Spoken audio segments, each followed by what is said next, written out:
Okay guys, kita mendoakan semua dalam keadaan sihat, sejahtera, jauh daripada segala penyakit.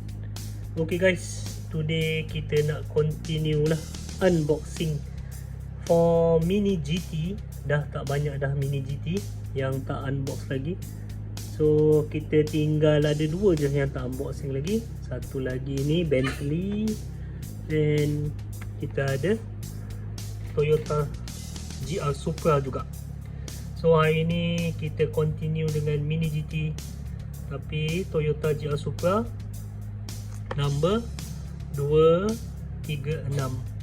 Sebabnya kita boleh compare lah. Okay, so Apple tu ada Apple, kita boleh compare sebab Mini GT dengan Mini GT. Okay, so seperti yang sebelum ni cakap, kalau Mini GT dengan Hot Wheels tu, so masing-masing punya kesukaan. Okay guys, so ada yang dekat depan ni black color tapi LBWK, Liberty Works. So Liberty Works ni memang nice lah. Kalau wheel car pun memang dia make up kereta tu memang cantik lah. So let's go, kita unbox. Okay,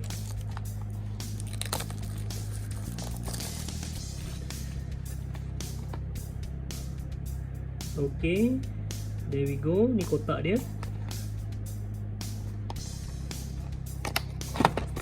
Oops, sorry.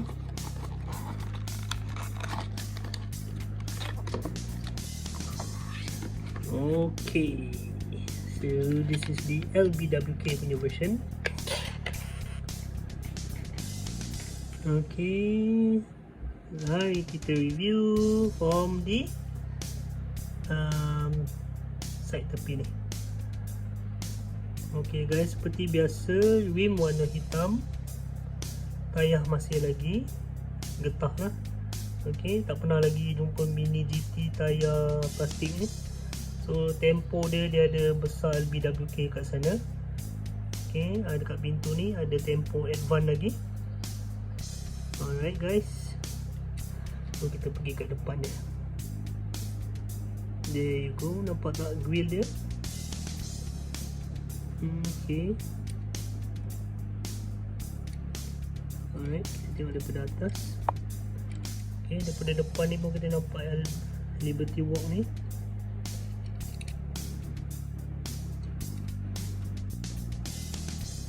Exhaust ni nampak macam real ni, betul ni. Okay, so bottom, so kita boleh compare jap dengan yang nombor 226 ni, sebab is Toyota GR Supra juga. Okay, casting sama tapi tempo. Warna ni LBWK is matte, warna matte. Yang ni China. So tayar ni is 5 spoke, and then this one is 6 spoke lah tayar. Okay guys, so casting yang sama rasa, body yang sama, cuma tempo lain.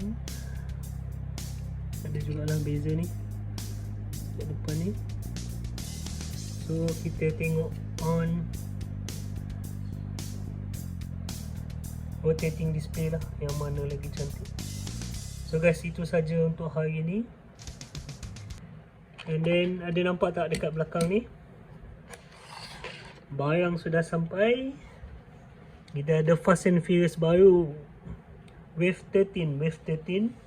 So rasa ramai yang lagi minat ni, Hot Wheels on Fast and Furious ni. So kita tak boleh review kereta lagi hari ni, so kita tunggu je lah nanti on my next video. Okay guys, please tekan button like, komen kalau ada apa nak tengok kereta apa yang anda suka, share, and then jangan lupa subscribe.